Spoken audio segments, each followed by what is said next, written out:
అందరికీ రాహాబు అను వేశ్య తాను చేసిన సహాయం ద్వారా తన కుటుంబాన్ని రక్షించుకుంది అనే తెలుసు. ఆమె యెరికో అనే గొప్ప పట్టణంలో నివసించింది. యెరికో గోడలు చాలా బలమైనవి.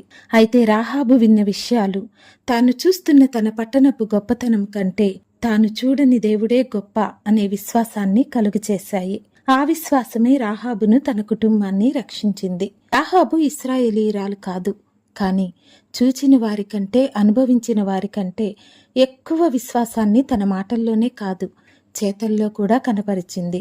తన విశ్వాసాన్ని దేవుని ప్రజలతో నిబంధన చేసుకోవటం ద్వారా తెలియజేసింది.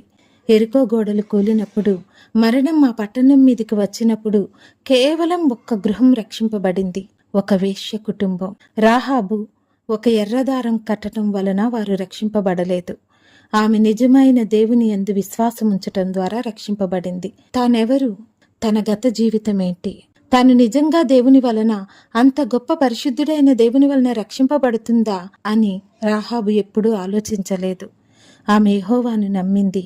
ఆ విశ్వాసమే ఆమె జీవితాన్ని మార్చింది. ఈ దినం నీ నమ్మిక దేని మీద ఉంది? లోకం ఎన్నో చెప్తుంది, ఎన్నిటినో నమ్ముతుంది. అయితే నువ్వు దేనిని నమ్ముతున్నావు? నువ్వు నిజమైన దేవుని నమ్మితే నీ జీవితం, నీ కుటుంబం రక్షింపబడుతుంది. నీ గతం ఏదైనా, నీ జీవితం ఇంతకుముందు ఎలా ఉన్నా, నీ విశ్వాసం అన్నిటినీ అంతటినీ మారుస్తుంది.